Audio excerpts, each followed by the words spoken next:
This is the X-Zone Broadcast Network, broadcasting worldwide on broadcast affiliates and satellite program providers, including CNN Broadcast Network, Sirius Satellite Network, Star Media, Good News Radio Network, Angel Broadcast Network, Wiki Broadcast Network, and WPBN TV. For more information on the X-Zone Broadcast Network, visit us at www.xzbn.net.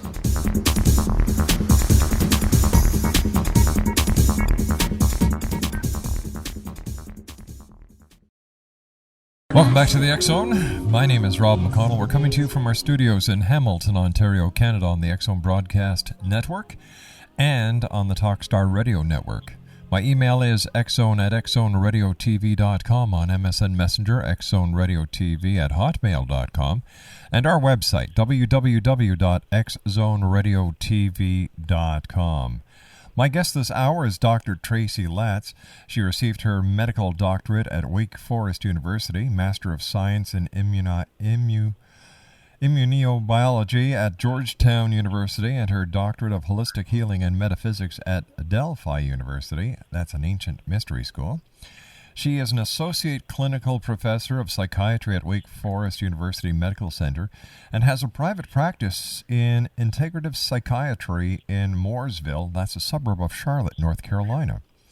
Dr. Latz is also a Reiki master, EFT practitioner, and a certified mind-body medicine practitioner through NICAB, color and sound therapy, and holistic healing. And it's always great having you with us here on the X-Zone, Dr. Latz. Usually it's with Dr. Ross as well. Yes, it usually is with Dr. Ross. She's actually on Skype sort of listening in right now to us. And it's a pleasure to be here. Thank you. Well, first of all, to you, Doctor, always great having you. And Dr. Ross, wherever you may be, we're thinking of you here in the X-Zone tonight. Valentine's Day is around the corner, Doctor, and you and I and Dr. Ross have talked many times about matters of the heart. And people have different tendencies. You know, there are those people who are hurt by relationships, and there are those people who thrive on relationships. You've got jealousies, and you've got other emotions that play into the big picture. When we're looking at Valentine's Day, how can we turn things around so that people are on more of an even keel at this very emotional time of the year for those who have either lost a job, lost a relationship, gotten divorced, whatever the case may be? How can we help? Well, jealousy is just an interesting thing because it actually can draw couples together in early stages of a relationship, but it can also drive people apart if it becomes controlling and too fear-based and ongoing. It can become just pathological. It's so important to realize that when jealousy flares up in your relationship, often it's because there's a perceived attention by your desired lover, spouse, whoever that is, that they are giving their attention to someone or something other than you. So you can either use jealousy to make someone think, I need to pay more attention to this person. Say it's early in a relationship and you're on a date and you want someone to, show some sign of connectedness to you, that they actually care about you and would care if you weren't in their life. It's not a great test to do, but we do see some people who do that, where they'll say, I'm not available to go out next Friday because, I have some other plans, or I'm going out with someone else. Then if the person shows some mild sort of, you're not going to be there for me, then that can be a sign back that there is some connectedness there, some caring about this relationship, and might be a sign it's time to take it a little bit deeper. This person has some commitment. Whereas if they go, that's cool, and there's, no sign whatsoever that they care whether you're there or not, then that can be a sign that in an early stage of a relationship, maybe they're not that interested. But when that jealousy permeates and someone is so jealous that, gosh, you're giving so much time to your job or to this other person, a coworker, or, even sometimes people can become jealous of a spouse or another person giving time to a child or to a hobby, then, or like, we do have football season kind of coming to its culmination. Dr. Latz, please stand by. You and I have to take a commercial break. We'll be back in 2 minutes.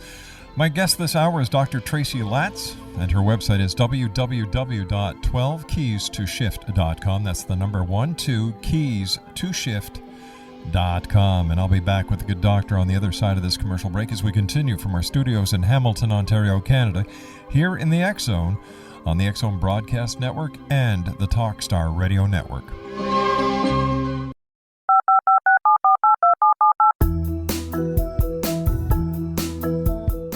Did you know that when you're on the road with limited data or Wi-Fi, you can still listen to the X Zone Radio Show with Rob McConnell, The Science of Magic with Gwilda Wiyaka, X-1, Dimension X, Space Patrol, and every minute of the X Zone Broadcast Network by calling 213-401-0080, courtesy of Audio Now.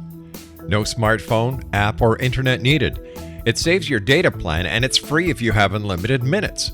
Call 213-401-0080 to listen on any phone, anytime, anywhere.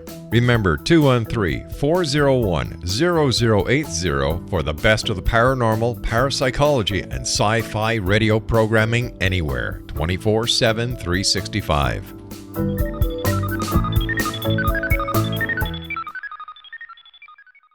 Dr. Tracy Latz is my special guest, and Dr. Latz and Dr. Ross have written 2 books, X Zone Nation.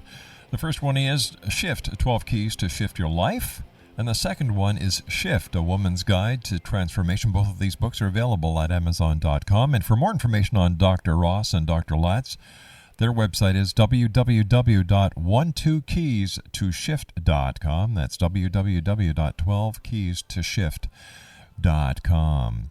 How is it that during some crisis, Doctor, some people feel like victims while others seem to thrive?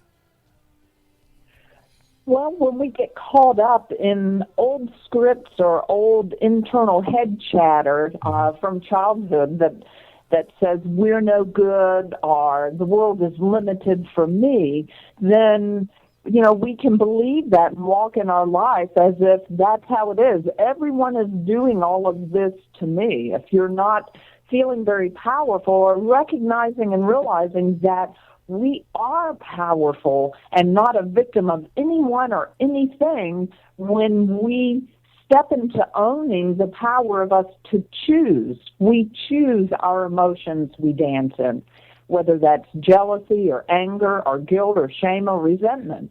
We also can choose to be more in our heart and loving and compassionate. We choose what thoughts we focus on. We could focus on what is someone doing, why aren't they here with me, or we could focus on being excited about being in the moment with the person that we care about. We also have the power to choose how we act. Mm-hmm. And when you realize that, you're not a victim anymore. But doesn't a lot of our actions as adults depend on the programming that we received as children? And for example, the example that our parents had for us and how they handled situations. Yes, Rob, we learn quite a bit when we're children from modeling our parents. Mm-hmm. If you grow up in a home where no one ever hugs, then you may be uncomfortable with people hugging. But if you grow up in a home where everybody hugs, then when you go to someone else's house or you date someone where their family are not huggers, then they could feel uncomfortable where you don't in terms of hugging you back. So we do model what our parents show us, and if they live in fear, we grow up being more anxious. And you may not even be aware that that's an issue. It's amazing how many people grow up in variably dysfunctional homes, because, I don't know if you could ever find one home that is completely functional. There's usually some issue that bubbles up in that family. but you don't know how dysfunctional or functional your family is until you actually leave your family and go out and meet friends at school, or move out and go to college, or step out into your own life with your own place to live. And you begin to meet other people, and you find, gosh, their experience was very different from mine. Was mine weird or was theirs weird? When you hear about people getting together, either a second marriage, a third marriage, or a new relationship, people talk about the luggage that they or the other party bring to the table based on their past relationships. They don't seem to realize, Doctor, and please correct me if I'm wrong, that they're not seeing the baggage that the person is also bringing from their childhood, their teen years, and the formative years to the new relationship. That's so true, Rob. We all have our own stuff, our own perceptions of people, the world, and relationships based on the last person we were with or the person we were with 20 years ago. They all help us create, if we're not aware of it, how we feel or expect future relationships to be. For instance, if you had had a bad experience in a relationship where someone cheated on you, say, then you are much more likely to have a lot of anxiety or almost expect that the next person might do this to you as well. So you're constantly looking for signs for it. The trouble is, if you keep looking for signs for it, the other person is going to begin to sense that there's some issue there. And if you keep questioning them about why are you talking to this person, or why are you, interested in that person at the party when they come up to talk to you, you can unwittingly push the other person away to actually act out what is your greatest fear. So, we're very curious, but everyone comes to every relationship with their own experience of trust or lack of trust, or intimacy or lack of intimacy in relationships. So how easy or how difficult is it for people who are entering a new relationship or contemplating a new relationship to knock down that stone wall that surrounds them and let the people see who they really are, past the baggage from youth, past the baggage from other relationships? How do they get up to the point where there's no more walls, no more baggage? Well, first there has to be an awareness that there is a wall, because I guess so, yeah. you can find so many people who will go, I don't have a problem, and yet they're obviously so distrustful or so angry at members of the opposite sex when they walk into a relationship due to their past experiences. Once you say, okay, I really think maybe I have an issue with this, and an awareness that I am guarding my heart, I am not trusting other people, I'm not trusting someone in a relationship, or I have a lot of anger that isn't really due this person that I care about, it's actually from my past relationships. Now I can work with that. Now I can say, okay, now that I know this is an issue, I wish to transform it. Now, the steps to transformation, we have taught seminars on this, and it's not as hard as one would think. I mean, I've worked with patients before for 10 years in therapy, and sometimes they'll unfold things painfully piece by piece, but I also have taught seminars where over a weekend they transform incredibly and begin to just open up and connect.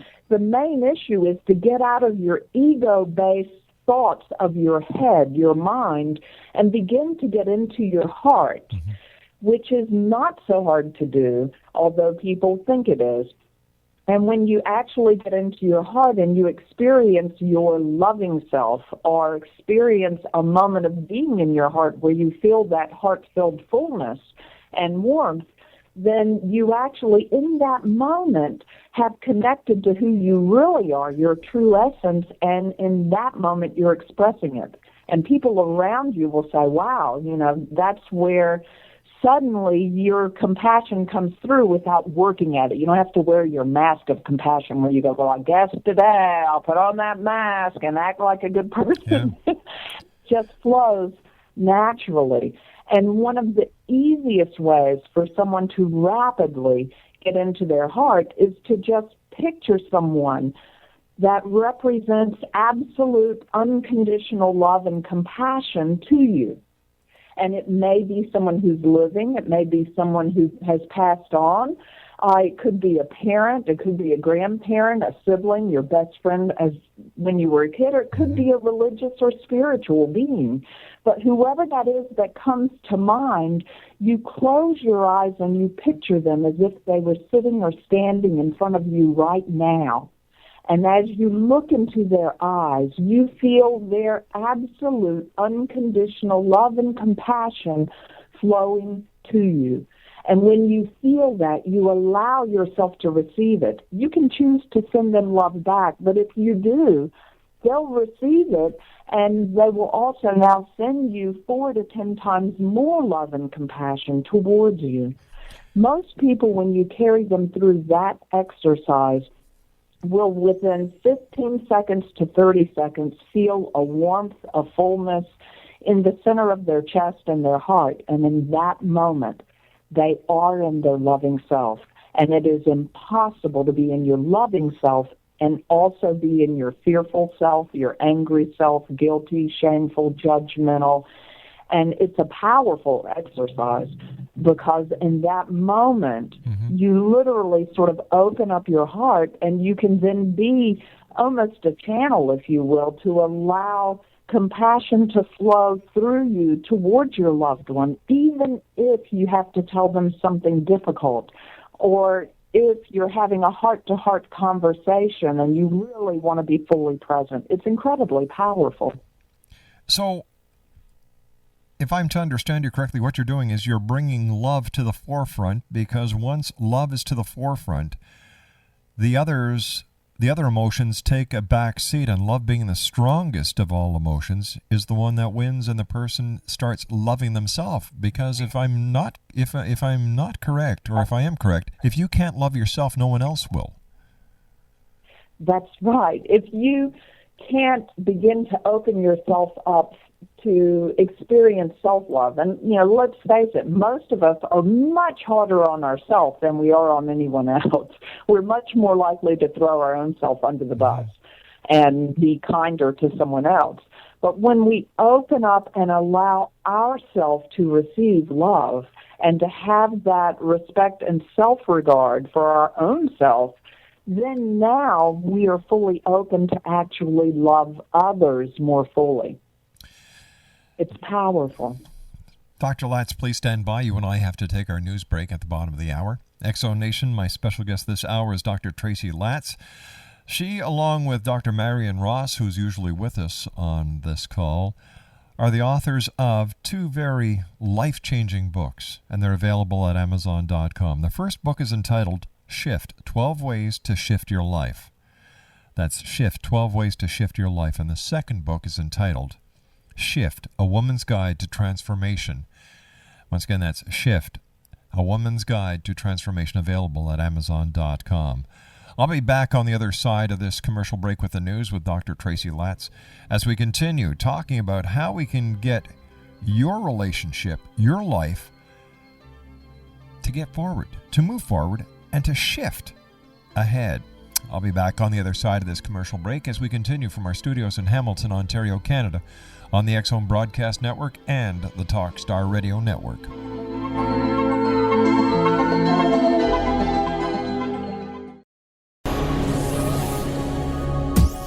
This is the X-Zone Broadcast Network, broadcasting worldwide on broadcast affiliates and satellite program providers, including CNN Broadcast Network, Sirius Satellite Network, Star Media, Good News Radio Network, Angel Broadcast Network, Wiki Broadcast Network, and WPBN TV. For more information on the X-Zone Broadcast Network, visit us at www.xzbn.net.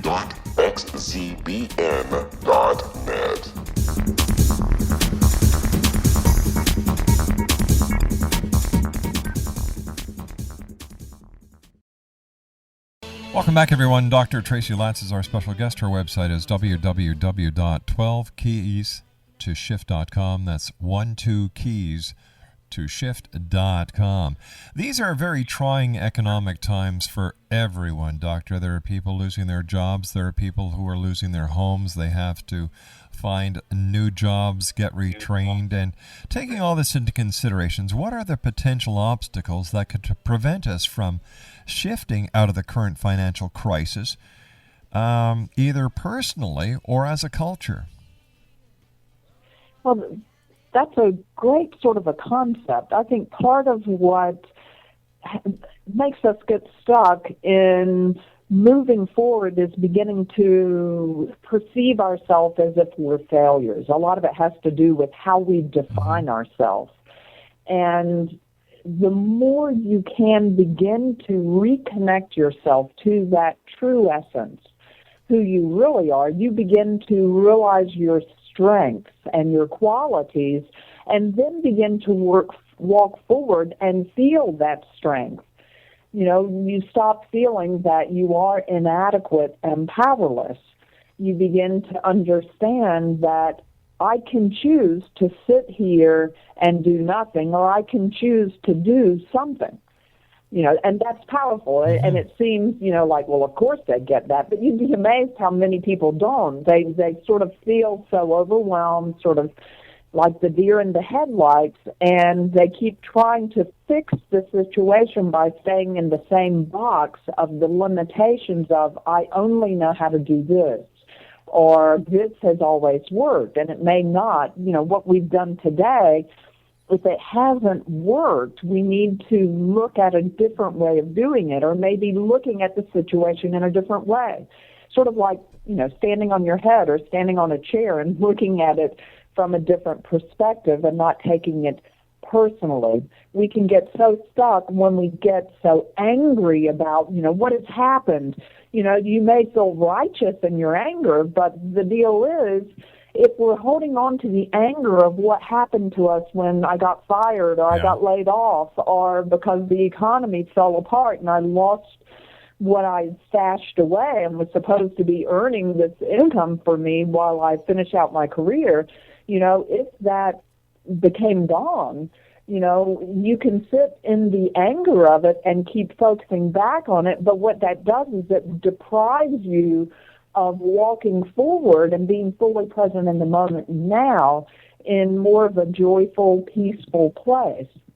I kind of talk to folks about, you know, when we get mad at someone or angry at someone about, you know, something they did. You know, it may be our last boyfriend or our last girlfriend or our last teacher or our last boss, and we get upset about what they did. Well, we can sit and stew in anger and resentment for days or weeks or months, or I work with some folks who will sit in that for years. And then what that does to your body when you're sitting in all that anger, then, you know, it just keeps you tethered to that past negative event. And, you know, meanwhile, the person I'm so angry at is actually off playing golf or dancing or doing whatever they're doing and having a fabulous time. You know, it's until I let go of it, then I can't really experience joy because I'm so busy chewing on the old stuff.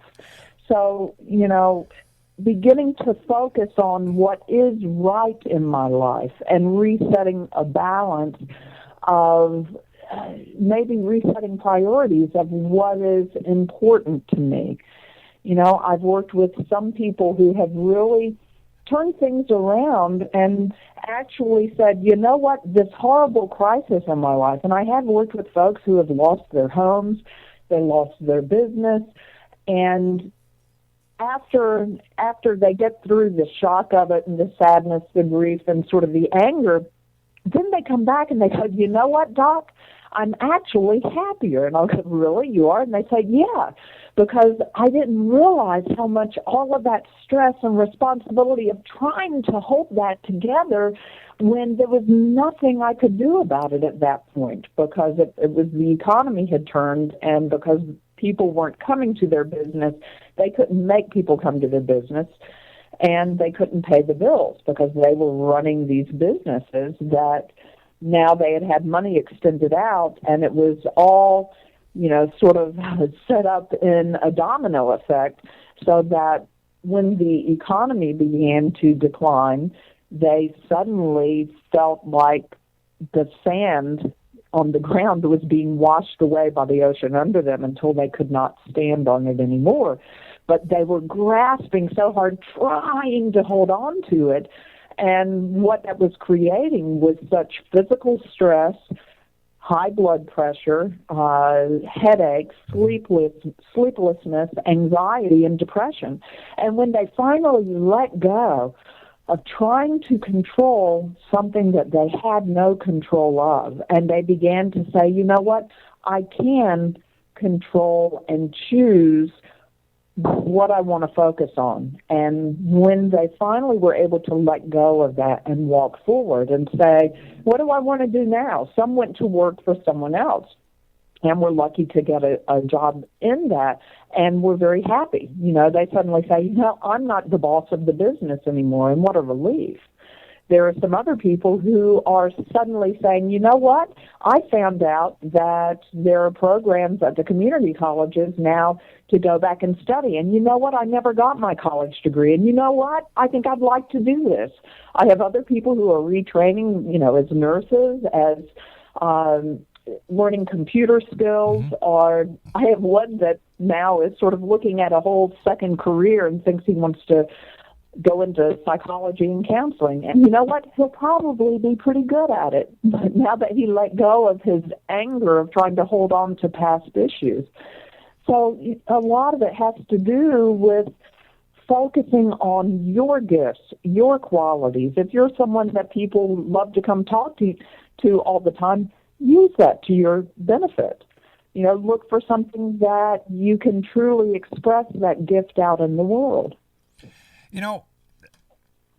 What about relationships where, and I've seen this over the years as a police officer, where the husband or the wife psychologically batters the other partner into thinking that they're no good, that they're a failure, and what happens is this person has no more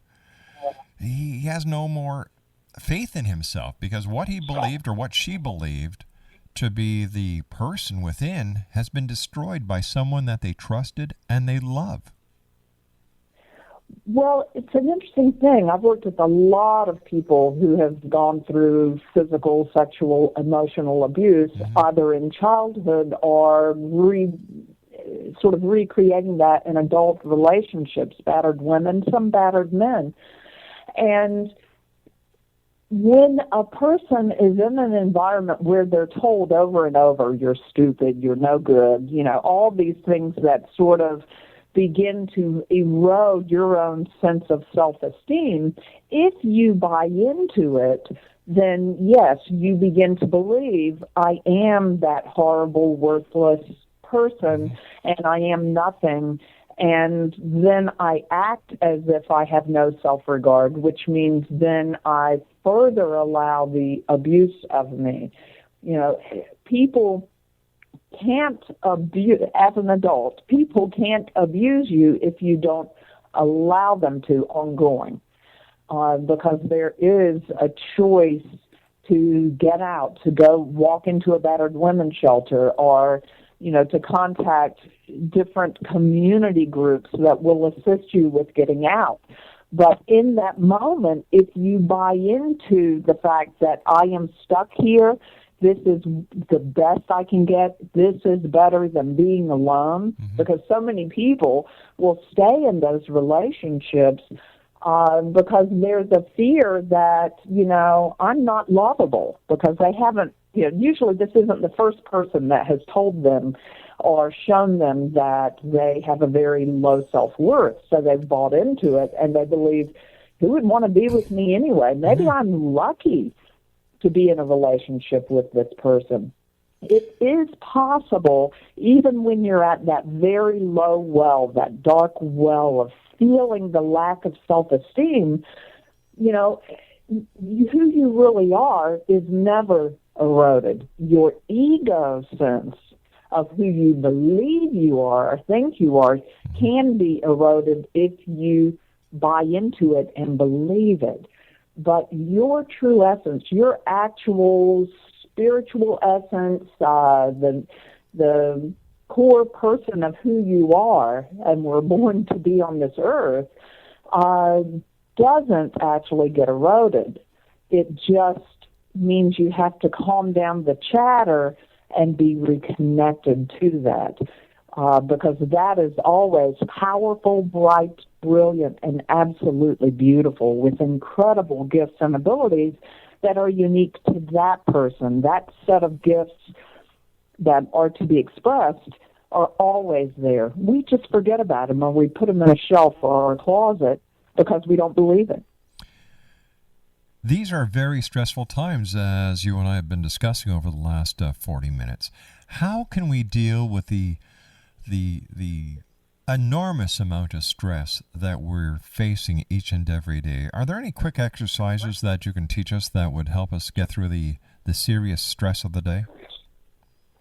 There are a couple of simple exercises, and we've actually put them up on YouTube. Oh, great. Because they're very visual.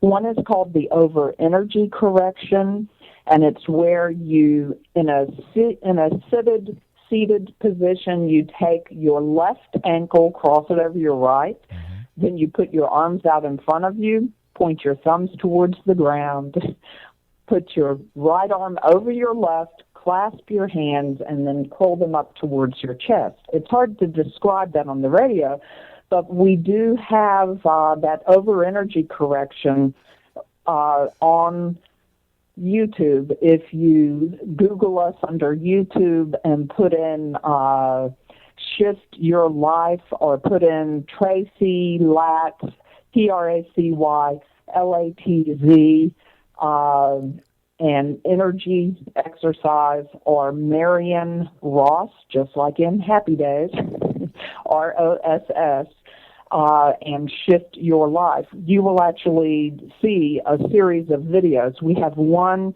that is that over energy correction, one that it has to do with the 3 thumps, and it's based on acupuncture, where you stimulate kidney point 27 underneath your collarbones.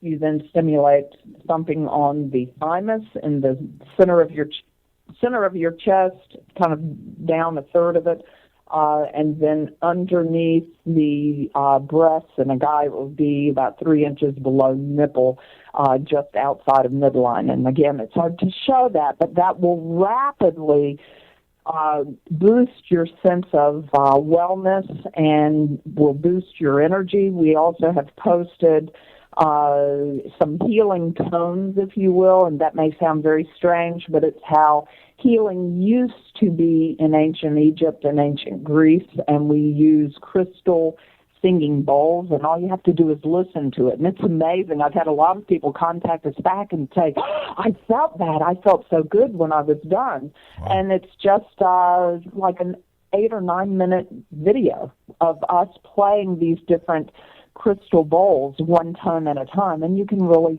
feel it. Other things are simple, such as stretch.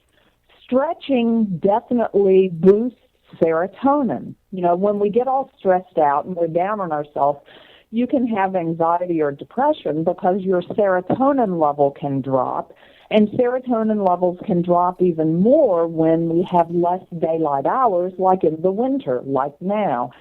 And just stretching or exercising, nothing huge. It could be yoga, it could be Tai Chi, or walking outside and being exposed to daylight hours. Just the wavelength of daylight. Doesn't mean you stare at the sun, please don't. Doesn't mean you're suntanning, but just the wavelength of sunlight helps our mood. Now, when we do aerobic exercise, you boost not only serotonin, but also norepinephrine and dopamine. And with that, then we sort of pick up our motivation and our energy level. And that's why when you go to the doctor, you know, you always hear the thing, you know, where people go, how much do you exercise? And everyone goes, I don't do enough. But that's why it's helpful to exercise. Just movement, physical movement, helps you move forward in your situation. Doctor, you and I have to move forward into this commercial break, so please stand by. Dr. Tracy Latz is our special guest. www.12keystoshift.com. That's the number 12keystoshift.com. My name's Rob McConnell. This is the X Zone on the X Zone Broadcast Network and the Talkstar Radio Network. We'll be back. Don't go away.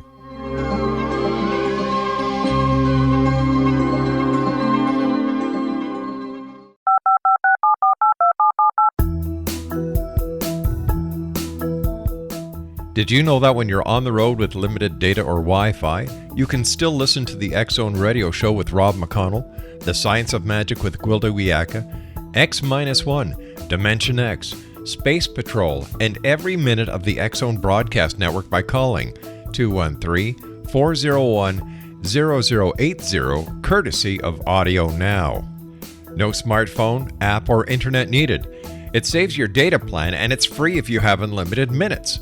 Call 213-401-0080 to listen on any phone, anytime, anywhere. Remember 213-401-0080 for the best of the paranormal, parapsychology, and sci-fi radio programming anywhere, 24/7, 365.